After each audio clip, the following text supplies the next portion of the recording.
Bonjour et bienvenue, je suis ravi de vous retrouver pour la lecture du chapitre 2 de ce livre de Grigory Grabovoy, La résurrection et la vie éternelle sont désormais notre réalité. C'est un plaisir pour moi vraiment de vous retrouver.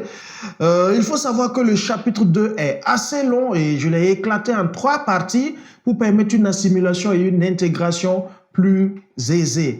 Aujourd'hui, nous allons lire donc la première partie de ces 3.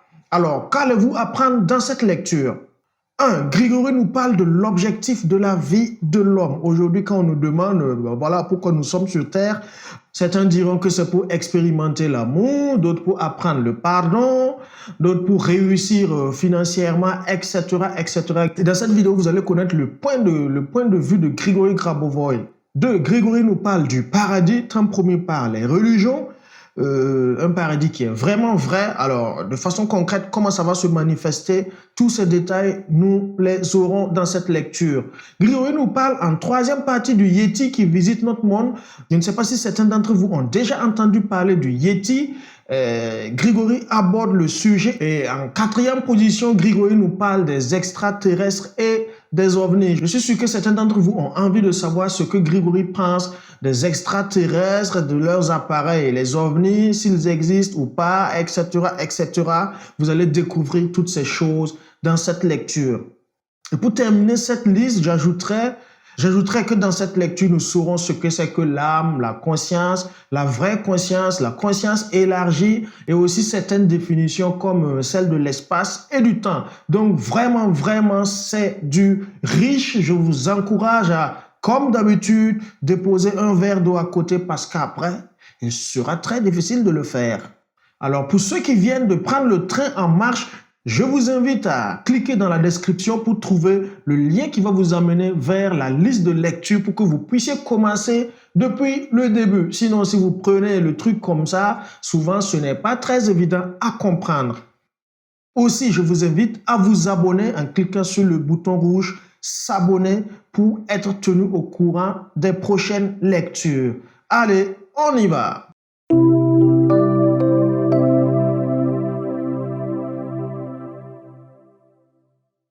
La résurrection et la vie éternelle sont désormais notre réalité. Chapitre 2. Principes fondamentaux de la résurrection. Ce chapitre est consacré à l'examen des principes fondamentaux de la résurrection. Tous ces principes sont divisés en 4 groupes selon leur importance. Le premier groupe présente les principes du premier niveau, donc les plus importants. Ensuite, suivent les niveaux 2, 3 et 4. Les formulations des principes sont données en lettres majuscules. Chaque formulation sera suivie par des chiffres entre parenthèses, par exemple 3.5 pour niveau 3, position 5. À la fin du chapitre, les principes fondamentaux seront présentés par niveau. Commençons par les principes du premier niveau. Niveau 1. Comme dit précédemment, l'objectif principal dans la vie de l'homme est d'élever le niveau de sa conscience. Cette élévation est le vrai moyen de se changer soi-même et de changer le monde environnant. Aujourd'hui, nous pensons que le monde environnant ne dépend pas de nous, qu'il existe par lui-même objectivement et que l'homme n'a qu'à étudier ce monde, ses lois, pour pouvoir les utiliser pour le bien de tout le monde. En réalité, ce n'est pas tout à fait vrai.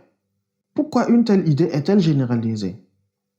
L'homme voit que le soleil se lève chaque matin et se couche chaque soir. Il y a un changement régulier et successif des saisons et que dans le ciel, au même endroit, on peut toujours trouver l'étoile polaire et d'autres étoiles. Si un objet vous échappe, il tombe toujours, comme la fameuse pomme de Newton. Tous ces phénomènes se répètent et l'homme a l'impression qu'ils ne dépendent pas de lui, qu'ils sont des phénomènes objectifs qui n'obéissent pas à sa volonté, donc il a affaire à un monde objectif existant indépendamment de lui. Là est la grande erreur de l'homme. Pour comprendre quelle est la situation réelle, il faut introduire la notion de conscience collective. Celle-ci réunit la conscience de tous les humains. Plus tard, nous verrons qu'il faut y ajouter également la conscience d'autres êtres, par exemple celle des animaux et en général la conscience de tout ce qui existe. La conscience collective contient des notions constantes. Ces notions sont constantes car elles constituent une certaine moyenne, c'est-à-dire quelque chose qui résulte de l'homogénéisation de tous les individus. Pour mieux comprendre de quoi il s'agit, prenons des exemples concrets. Imaginez que vous jetez une pièce en l'air. Peut-on prédire le résultat, à savoir sera-t-il pile ou face? Si c'est une pièce ordinaire, il est impossible de deviner à l'avance. Et si on jetait la pièce 7 fois par exemple, la réponse sera la même. On peut avoir plusieurs fois pile et plusieurs fois face. Et il est même possible qu'on ait 7 fois le côté pile ou 7 fois le côté face. Si on établit le rapport entre le nombre de fois où le côté pile sort ou celui où c'est le côté face, on ne pourra pas, dans notre exemple, prédire cette valeur sans utiliser la clairvoyance. C'est-à-dire, on ne pourra pas donner ce rapport après 7 lancers de pièces. Cependant, si on jette la pièce quelques milliers de fois, on peut dire à l'avance que le rapport entre les piles et les faces visera le chiffre 1. Si on jette la pièce quelques millions de fois, ce rapport sera pratiquement égal à 1. Il semble qu'avec un grand nombre de lancers, on puisse prédire le résultat et ce n'est pas par hasard. Avec un grand nombre d'expérimentations, on obtient des régularités statistiques. Par conséquent, avec seulement quelques expérimentations, il est impossible de découvrir des lois quelconques, leur résultat est fortuit. Si le nombre de cas augmente, apparaissent des régularités qu'on appelle statistiques. Autour de nous, il y a beaucoup de telles régularités. Regardons un clavier d'ordinateur. On voit que les lettres n'y sont pas placées par ordre alphabétique, mais d'une autre façon, probablement selon une règle, mais laquelle? Au centre du clavier, il y a les lettres les plus utilisées. Vers les côtés, les moins fréquentes. Il est clair qu'il est plus facile de travailler avec les index qu'avec les petits doigts. Comment savoir quelles sont les lettres les plus utilisées? Par exemple, on peut demander à l'ordinateur de lire beaucoup de livres et de découvrir les lettres les plus souvent utilisées, moyennement utilisées et les moins utilisées. L'ordinateur peut calculer la probabilité de l'apparition d'une lettre dans un texte. Celles qui sont les plus probables à apparaître dans le texte sont placées au centre du clavier. Cependant, si on s'intéresse à la probabilité de l'apparition d'une lettre, disons la lettre A, dans un mot pris dans le texte par hasard, on n'arrivera pas à avoir la réponse à cette question. Si on prend beaucoup de livres qui contiennent beaucoup de mots et encore beaucoup de lettres, il y aura des régularités statistiques et on pourra ainsi définir la probabilité de l'apparition de la lettre A dans le texte. Ces mêmes données peuvent être utilisées dans les imprimeries pour constituer des cases. Il ne faut pas mouler le même nombre de toutes les lettres. On peut produire des lettres proportionnellement à la probabilité de leur apparition dans le texte. La même idée sert à constituer des listes de fréquences d'une langue. Après avoir lu de nombreux livres, notamment des classiques, l'ordinateur peut établir la liste des mots les plus fréquents. De tels dictionnaires sont très utiles pour étudier une langue. Par exemple, les 3000 mots les plus utilisés de l'anglais donnent 90% du texte des livres de fiction. Pourtant, le grand dictionnaire Webster comprend plusieurs centaines de milliers de mots. Cela démontre comment l'utilisation des régularités statistiques peut simplifier l'apprentissage des langues. Avec seulement les 3000 mots les plus fréquents, vous pouvez déjà lire et communiquer. Revenons à notre thème principal. Chaque homme a ses idées, ses notions sur tout. Et ces notions peuvent différer beaucoup de celles d'une autre personne. Toutefois, si on prend tous les humains, et c'est un nombre immense, les notions seront réduites à la moyenne. À la suite de cela, la conscience collective aura une certaine idée constante sur diverses choses. Cette notion collective de diverses choses est perçue par les humains comme une réalité objective. La stabilité de cette notion peut créer une illusion. Pourtant, ce n'est que le résultat moyen d'examen du grand nombre d'objets. Dans notre cas, la moyenne des notions qui existent dans la conscience des humains. Quand j'examine une personne qui me demande de l'aide, je vois l'état de son organisme changer tout le temps, souvent très considérablement. Mais si on dit à cette personne de faire une radiographie, l'appareil montrera une image stable. Les appareils présentent des données relatives aux notions de la conscience collective sur cette situation. Nous sommes prêts à présent à formuler un principe bien important. Notre conscience perçoit ce qui existe dans notre conscience comme une réalité. 1.3. Quand vous réfléchissez, ce à quoi vous pensez constitue pour votre conscience la même réalité que ce que vous voyez de vos yeux. Ce principe est fondamental. Quand vous cumulez ce à quoi vous pensez et ce qui se passe dans la réalité extérieure, prétendument objective, quand vous cumulez cela au niveau de l'action, vous êtes capable de matérialiser des objets et de ressusciter. Deux réalités semblent exister, celle de la conscience et celle du monde physique qui sont perçues comme quelque chose de stable. Il faut aussi comprendre que tous les objets du monde environnant, par exemple une chaise, une table, une voiture, chacune de leurs cellules, chaque élément du monde se base sur la conscience collective des individus. Donc si on change au moins une partie de la conscience, le monde commencera à se transformer. C'est pour cette raison d'ailleurs qu'il faut transformer sans détruire, mais en créant sur la base des connaissances constructives.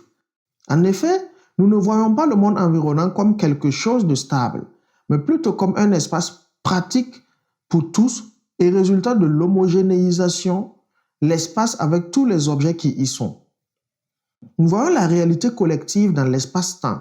C'est pourquoi notre Terre ou les objets physiques ne sont qu'une simple conséquence de la réunification de toutes les consciences des humains, ou plus précisément de tous les êtres. Si on connaît ce principe, on peut dire que la résurrection n'est qu'un complément technologique concret à la structure des liens communs. Faisons un résumé. Tout ce qui existe autour de nous, la Terre, le Soleil, les étoiles, l'espace, le monde entier, tout ceci est un fait créé sur la base de la structure de la conscience, y compris celle du Créateur. Alors, quand nous savons ce qu'est l'esprit, ce qu'est la conscience, nous pouvons ressusciter, nous pouvons créer des espaces, nous pouvons construire le monde, nous pouvons réaliser n'importe quelle action créatrice. Le changement de la réalité est possible parce que cette réalité a été créée à la suite de la prise de décision par la conscience de chaque personnalité et par la conscience de chaque objet d'information. Par conséquent, pour pouvoir ressusciter, pour devenir immortel, pour assurer une vie heureuse à tout le monde, chacun doit accepter ce point de vue. Chacun doit prendre la décision de suivre ce chemin. Plus il y aura de décisions sur le choix de ce chemin, chemin de la vie heureuse et éternelle, plus rapidement la réalité se transformera dans ce sens. Si on introduit la notion dans la conscience collective, celle qui dit que la destruction est impossible, qu'il faut ressusciter tout le monde et que la vie doit être éternelle, tout se passera de cette façon. Lorsque cette notion sera devenue une norme pour la conscience collective, en y contribuant ainsi, un de ses paramètres, cette notion restera stable et sera perçue comme une réalité objective. Lorsque cette notion sera devenue une norme pour la conscience collective, en y contribuant ainsi, et un de ses paramètres, cette notion restera stable et sera perçue comme une réalité objective. La réalité physique, comme une sorte de réalité objective, n'existe pas en tant que telle. Ce qui semble être la réalité objective est, en fait, créé par la structure de l'esprit, la structure de la conscience, car la conscience prend pour réalité tout ce qui existe dans la conscience même. Ainsi, notre Terre n'est qu'une projection de la conscience collective selon un de ses paramètres. Sur la base de la conscience collective, on peut agrandir la Terre, on peut créer d'autres terres, d'autres espaces. Je n'en parlerai pas en détail car cet aspect est examiné dans mes livres consacrés à l'organisation du monde. Ici, je vais seulement formuler le principe qui y est lié. L'espace dépend de l'intersection des intervalles temporels. Par conséquent, la Terre peut être agrandie. Principe 1.15. La vie heureuse et éternelle dont on a toujours rêvé, promise par les religions et qu'on appelait le paradis, cette vie peut enfin devenir la réalité. Je propose une religion qui donne des réponses à toutes les questions, qui montre comment on peut organiser la vie avec un contrôle total, une liberté d'action totale, en toute sécurité, à condition que chaque individu, en même temps que tous les autres, développe naturellement son pouvoir créateur. Il est possible de l'accomplir sur la base de la conscience. Je propose des techniques concrètes. Comment l'utiliser à partir de la structure de la conscience pour obtenir des solutions et pour diriger la réalité, n'importe quelle réalité, celle de la Terre ou encore celle de certains processus bien définis. Nous devons comprendre que tout ce que nous voyons tout autour, tous les processus sont formés sur la base de la conscience collective. Pourquoi y a-t-il de tels changements du sol? Pourquoi un tel processus de photosynthèse a-t-il lieu dans les plantes? Pourquoi les nuages se déplacent-ils de cette façon? Pourquoi l'homme a-t-il cette forme matérielle aujourd'hui? Pourquoi le soleil est-il là où il est maintenant? À toutes ces questions, il y a une seule réponse. Ce sont des phénomènes qui se développent sur la base de la conscience collective tout simplement. Ce n'est pas évident pour chaque personne et tous les humains ne s'en rendent pas compte. Donc, en changeant la conscience collective, nous pouvons changer la réalité autour de nous. La conscience collective existe chez les individus, mais aussi chez tous les objets monotypes. Par exemple, si on crée beaucoup d'ordinateurs, leur réalité, leur conscience collective pourrait être reproduite par l'ordinateur principal. Et si leur concentration spécifique dans une unité du volume d'information était grande, cela pourrait mener à un certain changement de la forme de vie.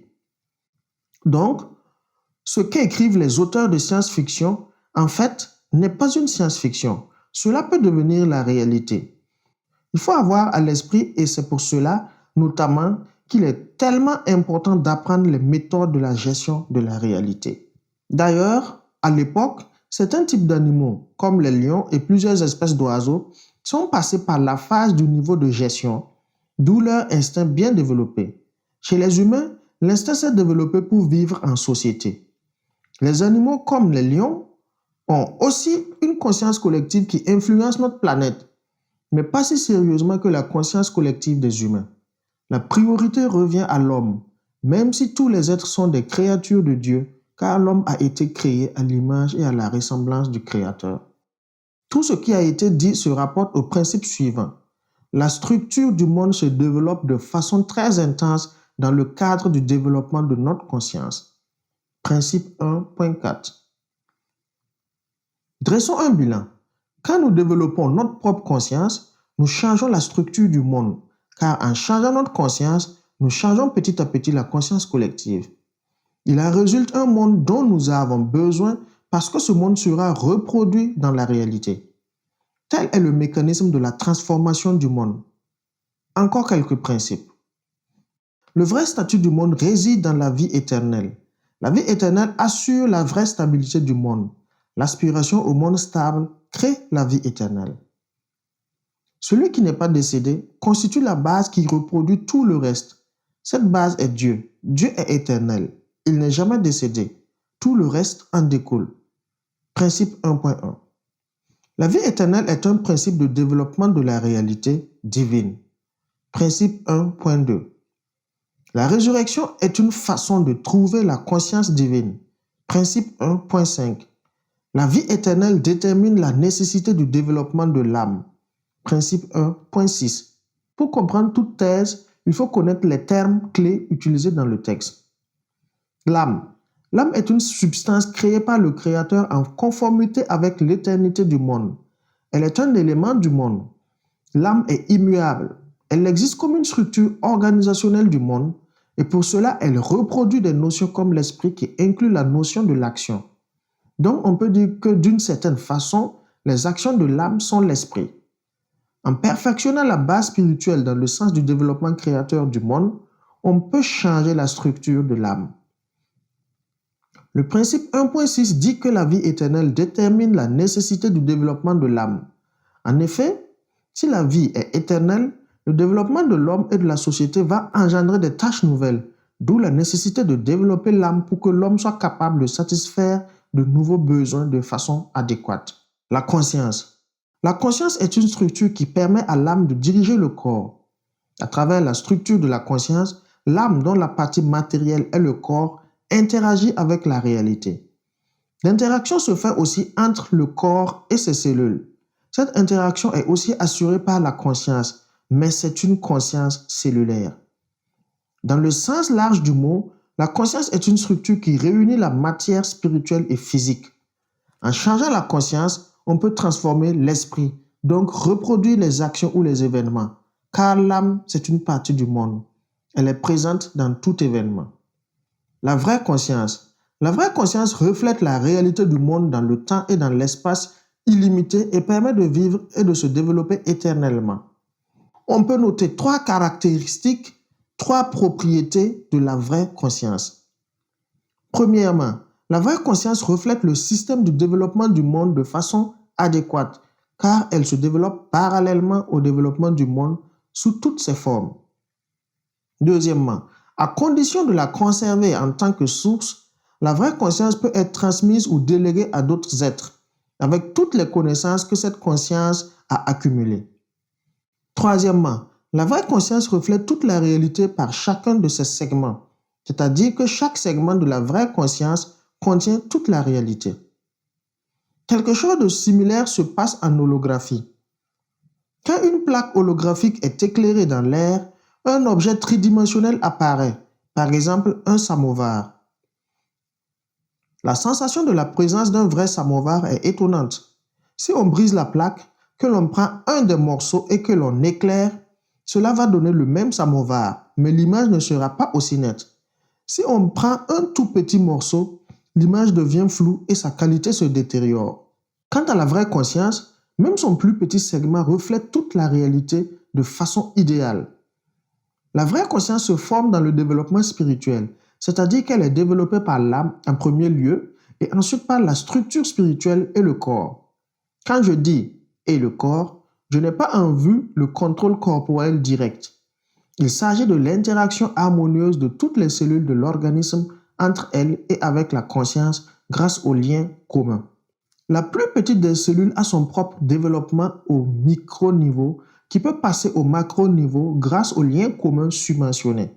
Donc, la plus petite cellule est aussi liée à tout le macrocosme. Dans le chapitre précédent, j'ai utilisé le terme conscience élargie. Je vais dire quelque chose à propos de cette notion. La conscience élargie est une notion qui est expliquée par les mots même constituant ce terme. C'est un état dans lequel la perception s'élargit et commence à inclure le niveau de contrôle de la conscience même. La notion de la conscience élargie comprend 3 niveaux. Le niveau de la perception du monde dynamique, de l'image dynamique de l'univers. Si l'homme en état ordinaire regarde le monde, il remarque des formes statiques. Par exemple, pour lui, un fauteuil est un fauteuil, une table est une table, un arbre est un arbre, rien d'autre. Si l'homme est en état de conscience élargie, il commence à percevoir des objets comme des formes dynamiques.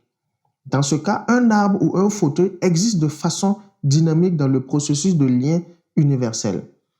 Ainsi, en état de conscience élargie, l'homme ne voit pas les objets comme étant stables, mais il commence à percevoir le monde comme une forme en mouvement, comme une structure qui peut être changée, transformée, et on commence à comprendre qu'on peut perfectionner sans cesse le monde. Par ailleurs, en rencontrant un ressuscité au cours du premier mois après la résurrection, l'homme qui le rencontre peut être en état de conscience élargie. Dans cet état, il sent que le temps est absent et qu'une autre réalité est présente. Au deuxième niveau, la conscience ne se limite plus à une simple perception de l'objet. Elle devient active. Elle devient un élément créateur. Par exemple, au cours de la résurrection, c'est la conscience de celui qui ressuscite qui construit la structure du ressuscité. Le troisième niveau est un niveau de l'état même de la conscience. La conscience de ce niveau comprend tout ce qui se passe et elle contrôle toute la situation.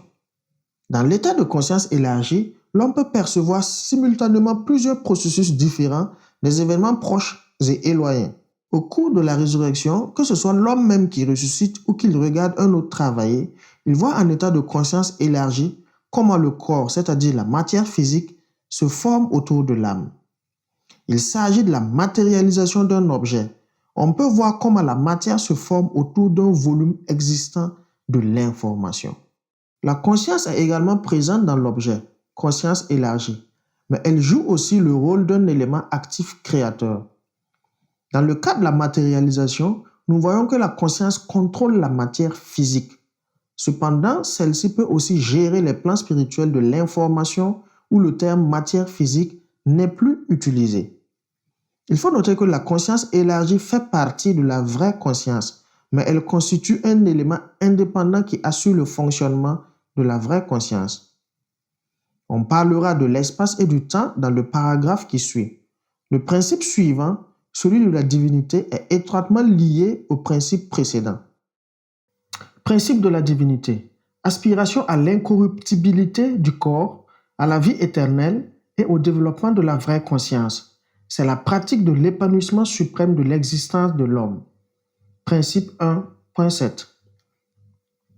Examinons ce principe en détail.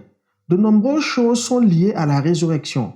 Par exemple, quelle est la différence entre la résurrection qui se fait rapidement après la mort biologique et celle qui est effectuée longtemps après cette mort? Y a-t-il des limites de temps qui démarquent les changements de la situation?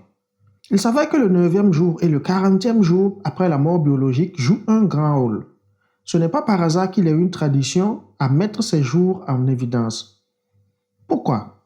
Les 9 et 40 jours après la mort biologique séparent en tant que limite les diverses approches dans la résurrection. La tradition de commémorer le 9e jour et le 40e jour reflète le principe de la distribution de l'information autour du corps physique. Au cours des 8 premiers jours, toute l'information est accumulée et réunie. Le 9e jour, tous les événements spirituels, émotionnels, physiques qui ont eu lieu durant la vie sont projetés dans le corps physique de celui qui est parti. Ensuite, pendant 31 jours, on se prépare au jour 40 quand toute l'information accumulée sous la forme d'un rayon illimité sera envoyée dans le champ informationnel dans un segment sphéroïdal qui se rapporte à cet homme et à son âme. En ce qui concerne la vitesse de la résurrection, elle se fait plus vite avant le 9e jour que pendant la période entre le 9e et le 40e jour. En ressuscitant avant le jour 9, on peut envoyer des impulsions plus faibles qui contiennent la structure principale de cette personne. En ressuscitant avant le jour 9, il suffit parfois d'introduire juste l'information des soi-disant biochamps, c'est-à-dire ce qui se trouve habituellement autour du corps de l'homme. En ressuscitant pendant la période comprise entre le 9e et le 40e jour, il faut déjà introduire l'information sur les événements vécus par l'homme. Autrement, on ne pourra pas le ressusciter. En ressuscitant après le jour 40, il faut introduire l'information qui caractérise la personne au niveau de sa création par Dieu, donc au niveau de la création de son âme. Nous voyons que les trois approches différentes de la résurrection sont séparées l'une de l'autre par les jours 9 et 40. Un élément important est à noter. La vitesse de la résurrection augmente considérablement si avant le jour 40, on parle de celui qui est parti comme s'il était vivant. Il ne faut pas trop mentionner le fait du départ.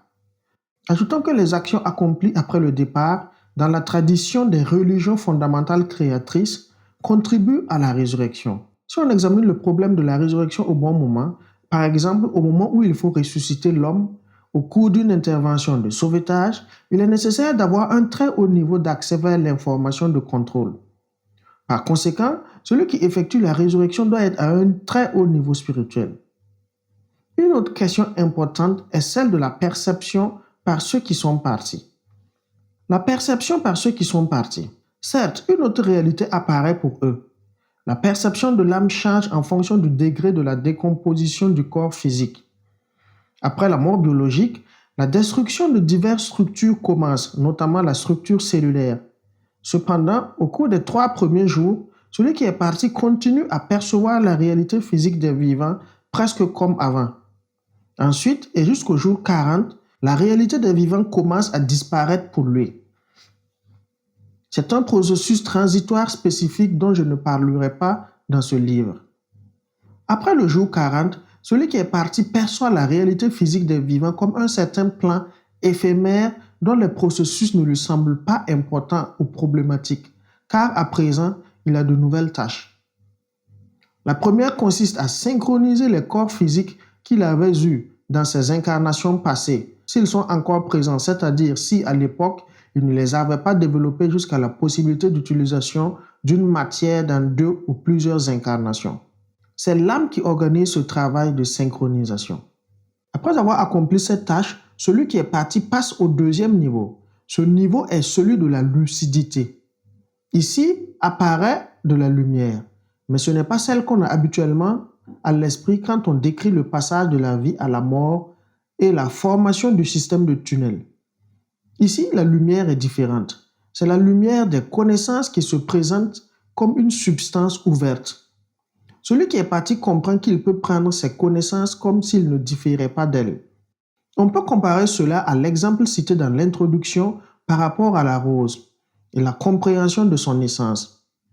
Dans un état de conscience plus élevé, on peut s'unir à la rose, ne plus être différent d'elle, et on comprendra ainsi la vérité de son essence. En arrivant au deuxième niveau de la lucidité, ceux qui sont partis commencent à percevoir l'information provenant du plan des vivants. Aujourd'hui, la situation est telle qu'en recevant cette information, ceux qui sont partis ressentent le besoin de revenir. À cause de la création et de l'accumulation des armes nucléaires, l'humanité est tout près de la menace de l'autodestruction. La catastrophe nucléaire touchera aussi le plan de ceux qui sont partis. C'est pourquoi il existe aujourd'hui une menace sérieuse pour ceux qui sont partis. Leur histoire peut disparaître et l'essence même de ce plan peut se dissiper. Cela peut arriver selon la loi du développement de l'information. La destruction complète d'un des principaux éléments du domaine de l'information mène à la destruction de tout le domaine, ce qui peut changer radicalement la réalité future. Vu que la menace de la destruction est apparue chez les vivants, ceux qui sont partis commencent à vouloir être ressuscités pour revenir, pour prouver que la matière physique des vivants est extrêmement importante et pour aider à éviter la catastrophe, car la solution de ce problème dépend des vivants. Il y a une autre raison pourquoi ceux qui sont partis cherchent à revenir. Auparavant, la mort biologique, le refus du corps physique et le passage au plan fin de l'être ont été utilisés comme un moyen d'obtenir de nouvelles connaissances au niveau de la lucidité. La décomposition du corps, c'est-à-dire son élimination, n'a plus de raison logique, celle qu'on lui attribuait auparavant. La destruction biologique du corps en tant que mécanisme ou acte de connaissance s'est épuisée.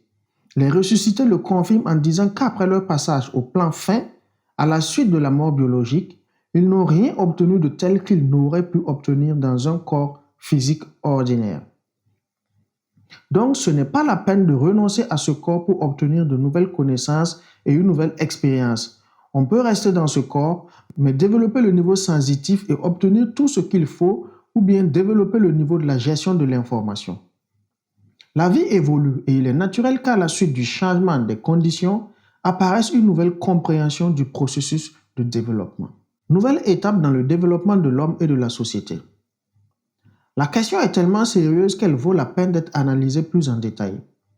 En langage scientifique, on pourrait parler du changement de paradigme, c'est-à-dire du changement radical du modèle de comportement.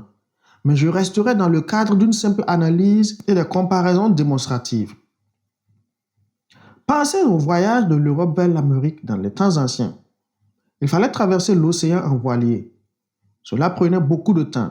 Certes, quand on regarde l'image d'un voilier, c'est très beau, mais le voyage était si long. Il y avait beaucoup de dangers pour ce petit bateau. Et aujourd'hui? Maintenant, c'est tout à fait différent. Les bateaux ont beaucoup changé. Ils traversent l'océan assez rapidement et si vous voulez aller en Amérique encore plus rapidement, vous pouvez prendre un avion et quelques heures plus tard, vous êtes là-bas. Autre chose, aller de l'Europe en Amérique en bateau prend aujourd'hui moins de temps et est plus sécuritaire. Et n'oublions pas le confort, car un paquebot transatlantique a tout ce qu'il faut. Des restaurants, des discothèques, des piscines, tout. Ou bien, prenez le problème de communication. À l'époque, combien de temps fallait-il à un Européen pour échanger des messages avec un ami américain? Sans aller trop dans l'histoire, prenons le siècle passé. Combien fallait-il de temps pour envoyer une lettre et en recevoir la réponse? Quelle est la situation aujourd'hui? Aujourd'hui, des échanges téléphoniques entre diverses villes sont devenus quelque chose d'ordinaire. Vous pouvez discuter avec des personnes qui sont à l'autre bout du monde. Ou bien, prenez la diffusion de la finale de la Coupe du monde de football. Des millions de gens dans tous les coins du monde se ruent vers leur téléviseur et suivent cet événement en direct. La vie a beaucoup changé. Le rythme de la vie est devenu très différent. C'est pourquoi le vieux mécanisme de la compréhension des vérités suprêmes et du développement spirituel à travers le refus du corps physique, de la présence temporaire dans une autre forme, les plans fins de l'être, de l'accumulation de l'information et ensuite du retour au corps physique, cette méthode lente de la croissance ne correspond plus au rythme de la vie contemporaine. Donc, il ne faut plus renoncer au corps physique et dépenser du temps pour toutes ces transformations. Il faut garder le même corps et à l'aide de méthodes spéciales, apprendre à entrer dans des états de conscience plus élevés pour ainsi assurer sa croissance spirituelle. Quant à ceux qui sont partis, il faudra les faire revenir grâce à la procédure de la résurrection. Des personnes qui peuvent vivre aussi longtemps qu'elles le veulent ont toujours existé. Elles appartiennent à la catégorie de ceux qui sur la base de leur propre expérience, savent ce qu'est la vraie conscience. Ils savent notamment que la vie est une réalité des plus simples, la plus accessible et la plus naturelle, et on y arrive en développant sa conscience. Du point de vue ordinaire, ce qui est considéré comme la vie n'est pas la vraie vie du point de vue d'un état de conscience plus élevé, car la vraie vie est la vie éternelle. Rappelons-nous l'appel permanent du Christ. Réveillez-vous. La biologie signifie la science de la vie. Malgré tous ses succès, la biologie orthodoxe ne comprend pas ce qu'est la vie. Tout d'abord parce qu'elle ne comprend pas que la vie a une base spirituelle, ni ce qu'est la conscience et quel est son rôle. La conscience est une des notions clés. Quand en étudiant le monde, on n'a plus besoin de développer la phase de la conscience correspondant à la décomposition de la matière physique, la mort disparaît et la mort n'est plus nécessaire. Elle devient un obstacle car elle mène au ralentissement artificiel du rythme de développement spirituel. Donc, l'ancien schéma du développement spirituel, c'est-à-dire le schéma qui supposait le refus du corps physique, ne correspond plus au rythme actuel du développement de la société, de la science et de la technologie. C'est pourquoi l'homme commence à se perdre vis-à-vis de la complexité croissante de la technologie et des problèmes d'ordre général, comme la menace de destruction nucléaire ou la catastrophe écologique globale. L'homme sent qu'il n'est plus capable de faire face à ces problèmes croissants du monde extérieur. La raison en est le développement de son monde intérieur qui aujourd'hui va beaucoup plus lentement qu'il ne le faudrait. Accélérer ce développement et commencer à utiliser tout le potentiel, telle est la tâche actuelle. Le destin de nous tous, du monde entier, en dépend. En ce qui concerne le potentiel, la science estime qu'aujourd'hui l'homme utilise 5% de son cerveau au maximum. Il faut aussi dire que la science connaît peu de choses sur certains organes, par exemple la partie du cerveau correspondant à l'hypophyse. Donc, il est trop tôt pour dire que nous utilisons 5% du cerveau. L'homme n'a presque pas commencé à utiliser son potentiel. Selon une comparaison bien connue, l'homme se trouve dans l'antichambre d'un grand immeuble. C'est son immeuble, mais il ne le sait pas. Il ne soupçonne pas qu'il y a d'autres pièces et d'autres étages. La conquête de tous ces territoires qui peuvent et doivent lui appartenir de plein droit passe par le développement de la conscience. Par conséquent, il faut commencer à utiliser un nouveau schéma de développement, un nouveau chemin qui passe par la non-mort et la résurrection. Alors l'homme pourra enfin assurer une vraie harmonie entre le développement extérieur et intérieur. Cela permettra d'atteindre une vie à part entière, joyeuse et heureuse. Passons au principe suivant. Il suffirait d'avoir une seule personne qui puisse ressusciter et restaurer le monde, et il sera impossible de le détruire. Principe 1.8. Le principe en matière d'information est que si quelque chose a été fait, cela existera éternellement dans le temps et quand cela a été fait. Si quelque chose a été fait un jour, on peut s'appuyer sur ce temps passé et répéter cette action à n'importe quel autre moment. Si au moins une matérialisation d'un objet a eu lieu, on peut la répéter à n'importe quel autre moment et la répandre sur n'importe quel autre objet. Il en va de même pour la résurrection. En règle générale, ce qui a été fait une fois est indestructible. Pour l'homme, cela signifie que l'idée de l'éternité du monde aboutira toujours à l'éternité dans toutes les réalités.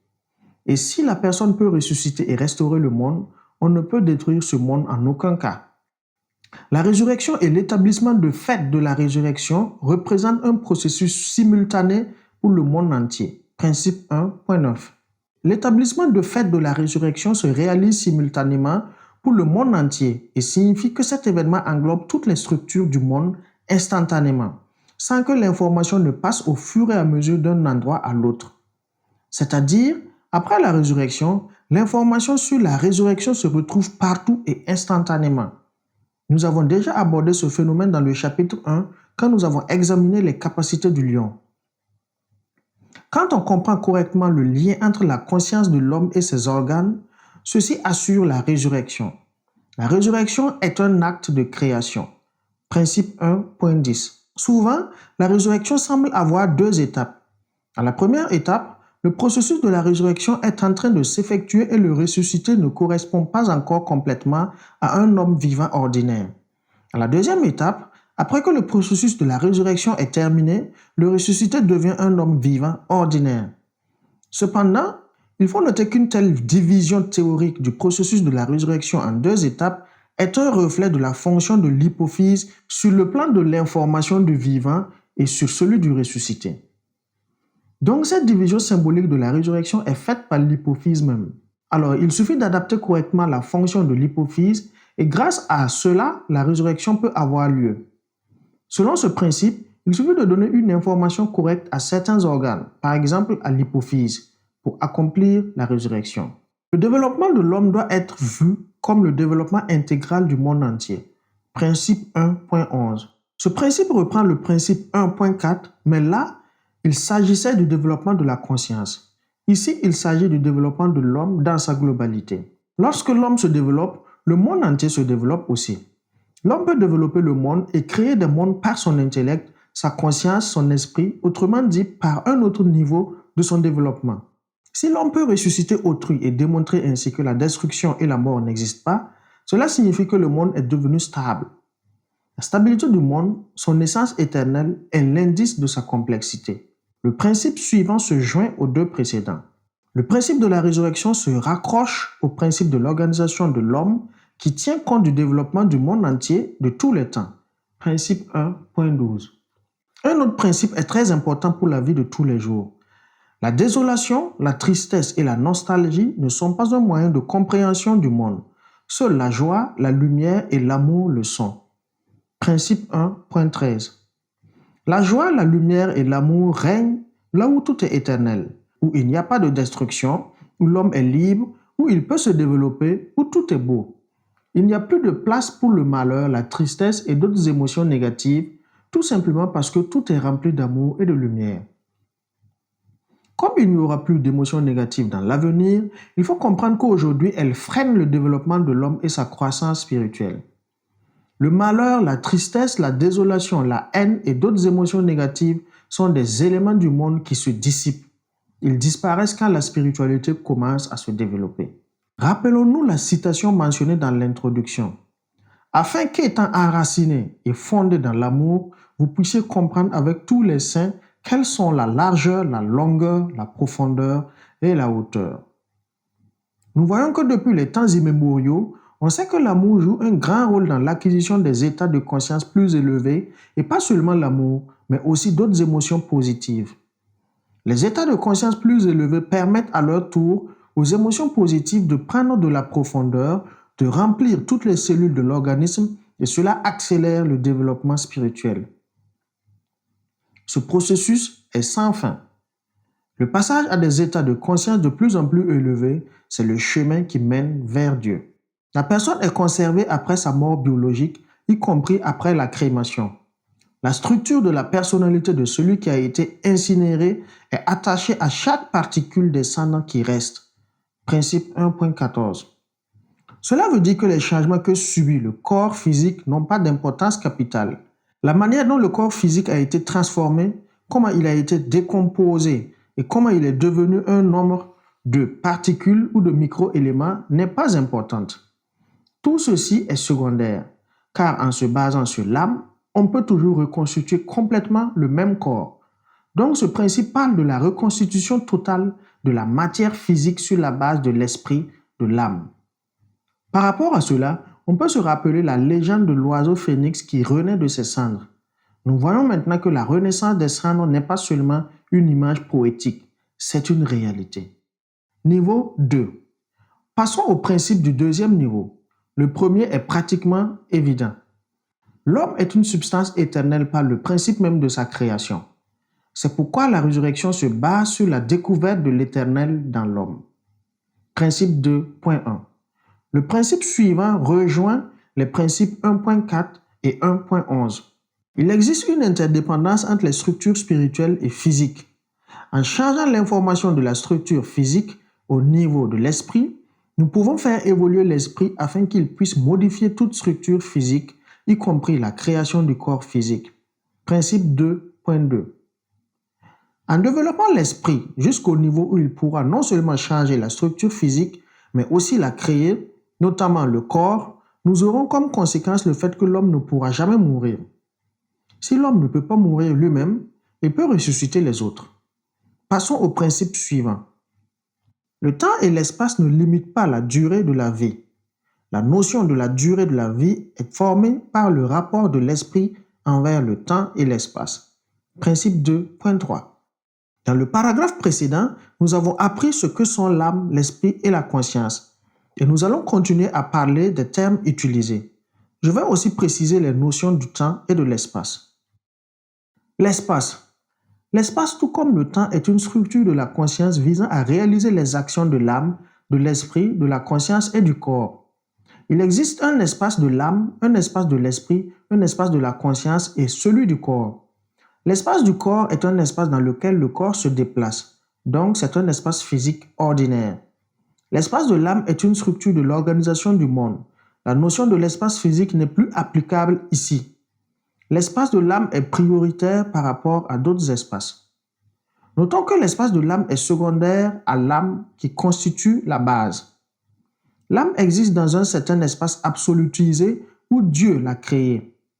L'esprit existe dans l'espace d'action lié à la notion de la conscience. Lorsque l'homme pense à quelque chose, cette action se passe dans l'espace de la pensée. L'espace peut être individuel et socialisé. Chaque personne a un espace individuel de la pensée, mais quand plusieurs personnes regardent ensemble un film au cinéma, l'espace de la pensée devient socialisé. Il est important de noter comment la conscience réagit à ce qui se passe, car elle peut transformer l'espace, y compris l'espace physique. Il lui suffit de donner une impulsion d'action et l'espace change. Pour ceux qui sont ressuscités, l'espace semble grandir à partir de chaque cellule, chaque microélément, chaque lien informationnel. En grandissant, il remplit la structure informationnelle du ressuscité.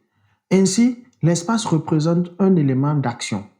J'ai élaboré et partiellement mis en pratique des mécanismes technologiques pour reconstituer des organes perdus et pour ressusciter des gens. L'espace y est comprimé jusqu'au degré où le macro-niveau devient le micro-niveau, c'est-à-dire que la conscience perçoit en même temps les macro-processus et les micro-processus. Ces installations technologiques permettent de régénérer l'organisme en entier, de ressusciter l'homme. Il s'agit notamment de la résurrection, car la structure spirituelle de la personne est complètement identifiée. La fonction principale de ces mécanismes est de réaliser un algorithme permettant de développer, selon les analogies, la conscience de l'homme jusqu'à la régénération totale de la matière. Donc, dans ce cas, on peut considérer l'espace comme un instrument de travail pour créer des cycles technologiques de résurrection. On entend souvent parler des mondes parallèles, des espaces parallèles. Ce n'est pas tout à fait exact. Tout simplement, on peut avoir tout dans un seul domaine de l'espace, même dans un seul point. Ou plutôt, tout ce qui peut être une manifestation de la conscience collective dans ce point. Un des êtres bien connus qui visite notre espace est le Yéti, aussi appelé homme des neiges. C'est une variété de l'homme. Ce sont ceux qui ont eu une forme transformée à cause des éléments de transmutation, c'est-à-dire qu'ils ont obtenu un paramètre de mutation à la suite des états de transe et par conséquent, ils sont passés dans un autre espace. Donc, ils se sont séparés de l'homme et leur développement a pris une autre voie. Leur terre est plate et infinie et chez eux, il fait froid. Parfois, ils se retrouvent dans notre espace et alors on peut les rencontrer, mais en principe, ce sont des êtres d'un autre monde. D'autres visiteurs bien connus sur Terre sont des équipages d'ovnis. Les ovnis sont essentiellement des objets artificiellement créés qui viennent d'autres planètes ou bien d'autres espaces. L'OVNI peut aussi apparaître à la suite de la visualisation d'autres espaces. Les êtres qui pilotent les ovnis sont des représentants d'autres civilisations et ce sont des objets ressemblant à l'homme, objets biologiques ou d'un niveau plus élevé. Les ovnis sont essentiellement perçus comme des disques sphéroïdaux, mais ils peuvent avoir une autre forme. Cependant, à travers la structure de notre espace, nous les voyons de cette façon. Voici un autre aspect intéressant, les dimensions des divers espaces. Pour mieux comprendre cela, prenons un exemple concret, la structure de l'homme. On sait que la conscience de l'homme reflète plusieurs corps, physique, éthéré, astral, mental et bien d'autres. En fait, la fameuse poupée russe qui s'emboîte à l'intérieur de poupées de plus en plus grandes est un symbole de la structure de l'homme. Chaque corps se trouve dans son espace à lui. L'espace physique vu par le canal visuel est tridimensionnel, si on parle de façon simplifiée. L'homme avec la conscience ordinaire le voit ainsi. Toutefois, Pour l'homme avec un état de conscience plus élevé, l'espace physique peut être quadridimensionnel. Rappelez-vous des paroles de l'apôtre Paul mentionnées dans l'introduction. L'espace éthéré peut être septidimensionnel, l'espace astral hexadimensionnel. La structure de l'espace mental, elle est double. Il existe dans une variante hexadimensionnelle et une quadridimensionnelle. La structure de l'espace mental, elle, est double. Il existe dans une variante hexadimensionnelle et une quadridimensionnelle. J'aimerais vous avertir, il ne faut pas penser que les dimensions que j'ai énumérées sont fixées une fois pour toutes. Aujourd'hui, elles sont ainsi. Et demain, elles peuvent être différentes. La vraie vie ne reste pas statique, elle se situe dans le développement continu de l'esprit. Le perfectionnement spirituel permet de voir la dynamique de ce processus, ce qui aide à son tour à développer la structure de l'esprit. Quant aux dimensions, il faut garder à l'esprit ce qui suit. Du fait que la structure spirituelle inclut tous les phénomènes connus, elle peut transférer une dimension à une autre. Donc la notion de la dimension d'un espace n'est pas tellement importante. L'essentiel est que la structure spirituelle peut changer, se développer et c'est elle qui détermine le reste. Le temps. Il existe plusieurs approches pour expliquer la notion du temps. L'une d'elles suppose que le temps, dans son sens commun, n'existe pas. C'est une approche du point de vue des états de conscience plus élevés où la perception du monde est tout à fait différente. Dans ce livre, je me limiterai au premier pas pour l'examen du problème du temps. Analysons quelques approches différentes. L'une d'elles a été déjà mentionnée quand on parlait du principe 1.5. On peut considérer le temps comme une sorte de transformateur de l'esprit. Dans ce cas, on peut imaginer que le temps est constitué de lignes de force de l'espace que suivent la transformation et le déplacement.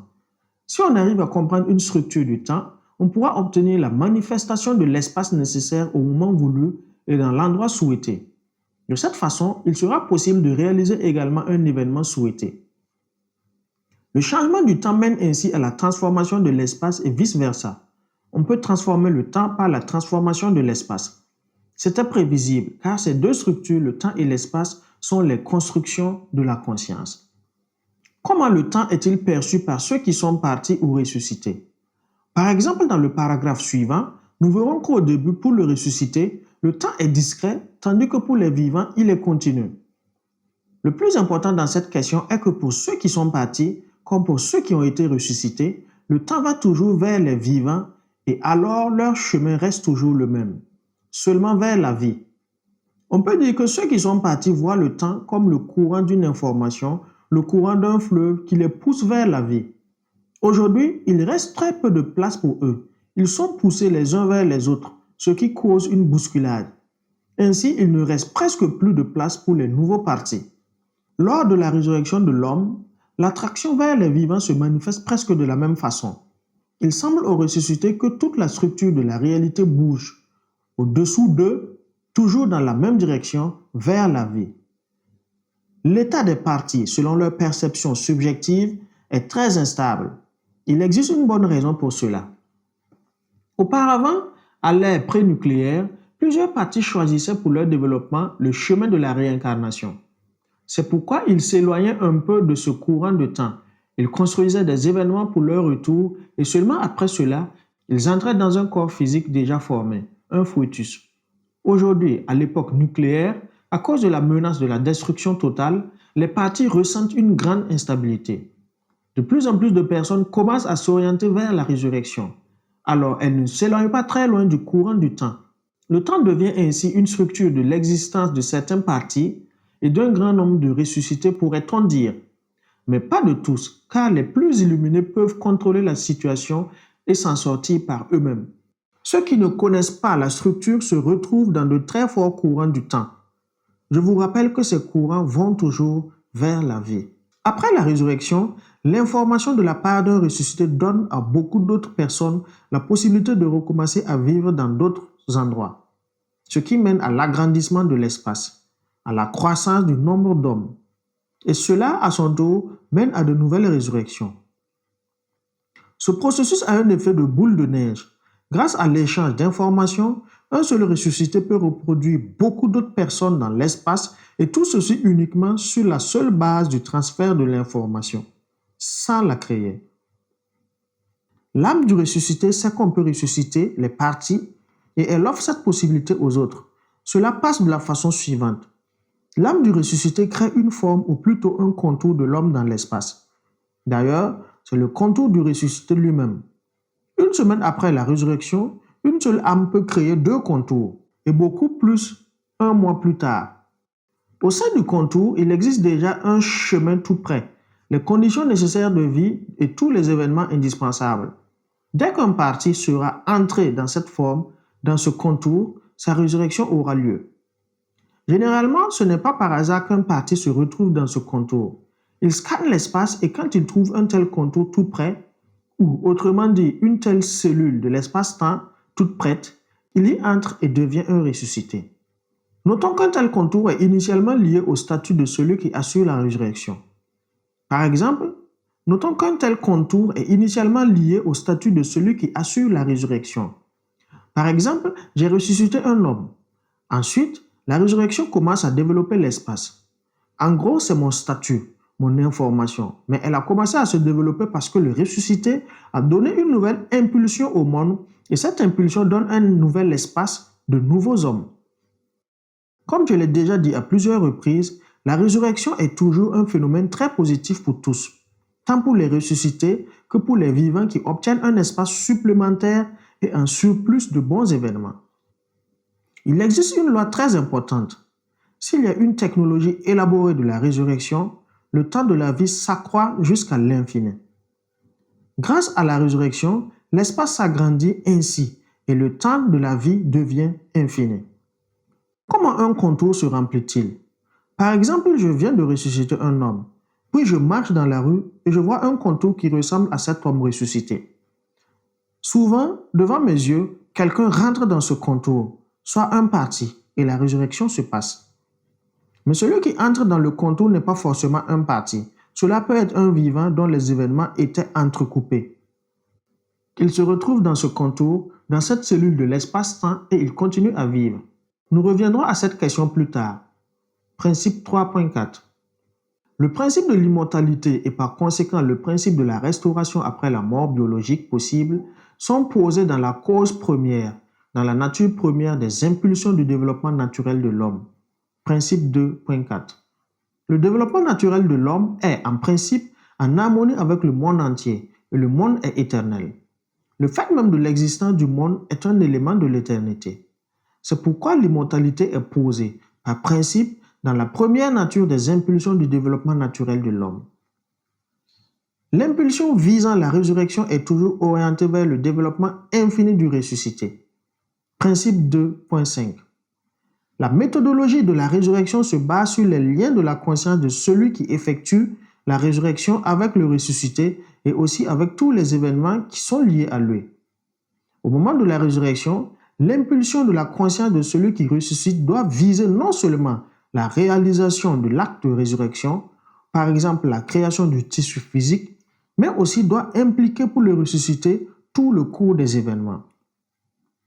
Généralement, toute impulsion vise à saisir les événements. Par rapport à la résurrection, cette impulsion a un caractère spécial. Elle vise toujours le développement infini du ressuscité. S'il faut parvenir à des événements qui ne sont pas liés à la résurrection, l'impulsion mène tout d'abord à la formation d'un événement après lequel d'autres événements se forment comme des conséquences sur la base des liens existants. Au cours de la résurrection, c'est différent. L'impulsion visant la résurrection a un caractère généralisé. Il est toujours dirigé vers le développement infini du ressuscité dans chaque événement. Le ressuscité voit et perçoit constamment le processus de la résurrection et il participe toujours à la résurrection en tant qu'une personne pleine d'initiative. Principe 2.6. La résurrection est un processus agréable et nécessaire car il vise la vie et il assure une voie optimale de développement aux parties. Ce processus est toujours compris et contrôlé par les ressuscités. À celui à qui on proposait la résurrection, il n'y a pas un seul cas où un parti aurait refusé. Au contraire, je peux dire que les partis sont reconnaissants quand ils reçoivent la proposition de résurrection. c'est que beaucoup d'entre eux ne savent pas comment faire pour que leur conscience rétablisse le tissu physique. Donc, quand de l'extérieur on leur propose la résurrection, ils l'acceptent, et je dois dire immédiatement. D'un point de vue éthique, on peut tranquillement ressusciter les êtres humains, peu importe leur nombre. L'essentiel est de leur assurer des conditions favorables pour une vie normale. Le ressuscité sait toujours exactement qu'après la résurrection, il vivra comme un homme ordinaire. Principe 2.7. Le ressuscité pense toujours que le vivant le traitera d'égal à égal. Il ne perçoit pas la séparation des vivants. Il se sent comme toute autre personne vivante. Principe 2.8. Le ressuscité sait qu'après la résurrection, il vivra comme un homme ordinaire dans un corps biologique ordinaire. Au moment de la résurrection, le ressuscité se concentre d'habitude sur les principaux aspects du processus de résurrection, mais il ne pense pas aux détails techniques du processus. Le ressuscité agit ainsi pour comprendre le processus du point de vue de la gestion pour pouvoir plus tard ressusciter les autres. Parfois, en cas d'urgence, il faut assurer une résurrection instantanée. Alors, on n'a plus de temps pour porter attention aux détails techniques. Ce qui compte, c'est la compréhension des principes généraux. Sur le plan informationnel, pendant quelque temps, il y aura une certaine différence entre celui qui est décédé et celui qui n'est jamais décédé. Cette différence consiste en ce que celui qui n'a pas connu la mort a une matrice informationnelle transparente, dotée d'un accès libre à toutes les formes de la conscience et de la matière. La matrice du ressuscité, quant à elle, a des structures liées à l'élément de la destruction de la matière. Cet élément est plus gluant, plus tenace. Par conséquent, la conscience du ressuscité a des retards, par exemple dans la vitesse du traitement de l'information. Toutefois, la résurrection est meilleure que la réincarnation. Après la résurrection, l'homme commence à maîtriser l'instrument de la vie permanente et il ne meurt plus, tandis qu'en cas de réincarnation, pour la plupart, mais pas pour tout le monde, il s'agit d'une autre personnalité qui est souvent liée à d'autres paramètres physiques. Aujourd'hui, la réincarnation n'est plus raisonnable. À l'étape actuelle du développement, la résurrection devient un processus naturel. Celui qui n'est jamais décédé maîtrisera tous les processus de résurrection et de pilotage beaucoup plus vite que le ressuscité. Car la décomposition du corps est une sorte de désintégration d'une forme intellectuelle, ce qui mène, comme je viens de le dire, au changement de la matrice informationnelle de la personne. De plus, la décomposition du corps implique une perte de temps, car le vivant peut augmenter son potentiel et accélérer la concentration de sa conscience. Le ralentissement de l'avancement à cause de la décomposition du corps physique peut être comparé aux conséquences d'une maladie pour un étudiant. S'il tombe malade et qu'il faut l'hospitaliser à cause d'une maladie grave, il est clair que cet étudiant sera désavantagé par rapport à ceux qui continuent à suivre les cours à l'université. Cependant, après quelque temps, même pour une longue période, le ressuscité sera complètement égal à un vivant qui n'a jamais connu la mort si on compare leurs statuts respectifs en général. Comme la vie est éternelle, après quelque temps, il n'est plus important pour l'homme de savoir si son corps physique a été détruit ou non. Ce fait n'intéresse plus personne, à l'exception de la structure de la stabilité du monde qui a besoin de ceux qui ne sont jamais décédés. C'est pourquoi la question de l'immortalité devient tellement importante aujourd'hui. L'immortalité apparaît quand la technologie de résurrection devient connue. Après la résurrection, il faut obligatoirement expliquer au ressuscité son nouvel état qui est lié à la présence au corps physique. Principe 2.9. Comme il a déjà été dit auparavant, les parties comprennent l'état dans lequel ils se retrouvent à la suite de la décomposition du corps physique ou après la crémation. Ils considèrent cette étape de leur vie comme une phase des événements liés à leur corps. Quand le processus de la résurrection s'effectue et qu'ils recouvrent un corps physique, ils comprennent nettement que l'homme est indestructible. C'est la connaissance sur l'indestructibilité, sur l'immortalité que chacun a toujours dans son âme. Après la résurrection, le ressuscité actualise cette connaissance comme un acte ponctuel, tandis que celui qui n'est jamais décédé possède ces connaissances à la suite d'un courant permanent de vie. La connaissance de l'indestructibilité de l'homme est un moyen de reproduction de la vie dans son corps physique. Le ressuscité doit appréhender cette connaissance de la même façon que celui qui n'est jamais décédé. Après avoir acquis son corps physique, le ressuscité doit s'adapter aux conditions de la vie, aux normes sociales. Pour l'aider, il faut accomplir un travail méthodique. En fait, les ressuscités le comprennent, car maintenant, ce sont des gens ordinaires, des hommes de bon sens. Ils peuvent donc dire qu'ils se débrouilleront par eux-mêmes. Cependant, il faut leur expliquer de façon verbale tout ce qui est nécessaire. Logiquement, ils comprennent tout, mais la parole du vivant contribue énormément à l'adaptation de leur conscience à ce qui se passe tout autour. Au commencement était le Verbe. Le vivant doit tout expliquer avec des mots. Si le travail méthodique est correctement effectué, le passage du ressuscité de l'état des parties à l'état des vivants s'accélère considérablement. L'adaptation peut prendre jusqu'à 1 mois, parfois plus. Il arrive aussi que ce passage se fasse instantanément. Tout dépend du niveau de l'intellect du ressuscité. Ce niveau dépend du travail effectué autour de lui et à l'intérieur de lui. Certes, le ressuscité a son propre intellect. Toutefois, au moment de la résurrection, son intellect se forme en quelque sorte et la personne qui le ressuscite lui enseigne une certaine technologie. L'intellect du ressuscité dépend donc du travail qui a été fait pour le ressusciter. Son intellect peut rester inchangé et cela dépend énormément de la qualité et du volume de travail accompli par la personne qui le ressuscite, ce qui détermine ses possibilités d'adaptation rapide à vivre en société. Dans mon système, j'ai introduit une notion, le niveau de rationalité d'un objet apparaissant, car le ressuscité est en fait un objet apparaissant. L'utilisation de cette notion permet de faire une classification. En fonction de son niveau de rationalité, le ressuscité peut être inscrit dans telle ou telle catégorie d'individus. En règle générale, c'est la même catégorie à laquelle il avait appartenu auparavant.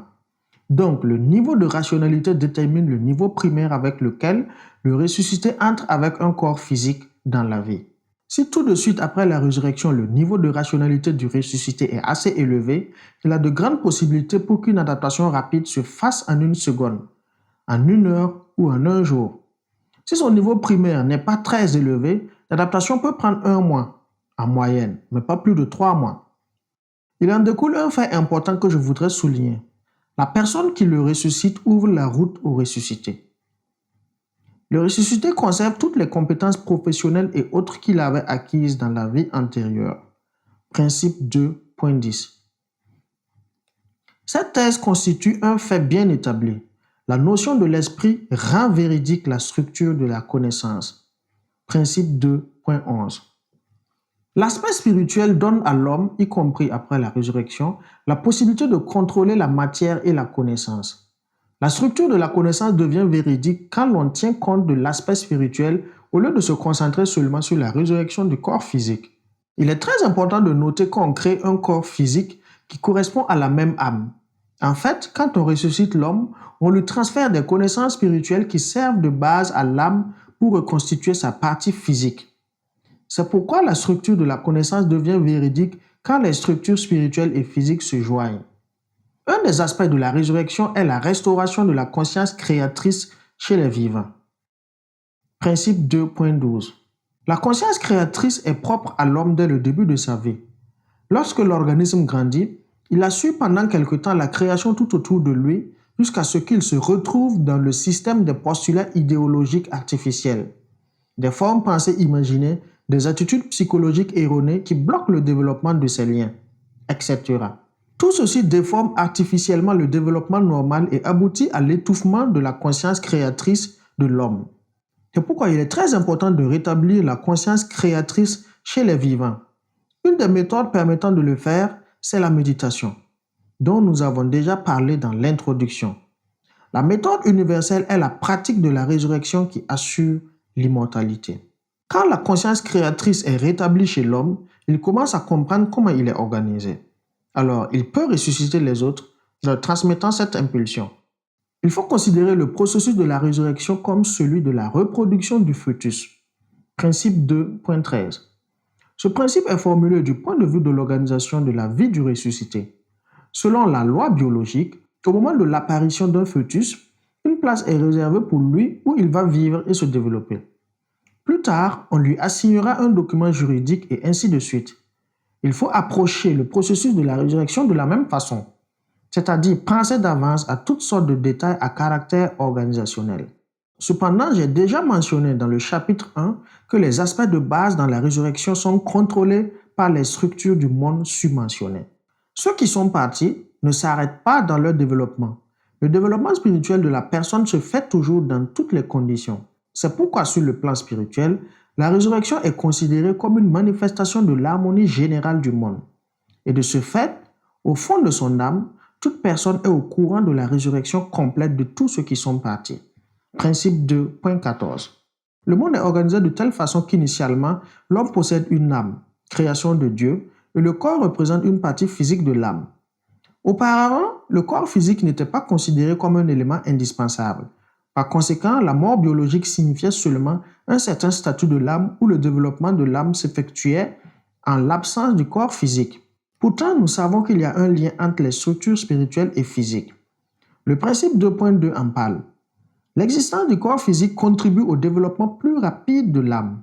Aujourd'hui, dans le contexte de la menace de destruction totale du monde, la vitesse du développement de l'homme acquiert de plus en plus d'importance. À présent, lors de conflits relationnels ou internationaux, la solution de la force est parfois utilisée. La mort biologique de l'adversaire est souvent utilisée pour ne pas régler le problème dans son essence. Donc, on évite de chercher la solution ou d'analyser le problème. Il faut donner la priorité au corps physique. Il faut le rendre indestructible.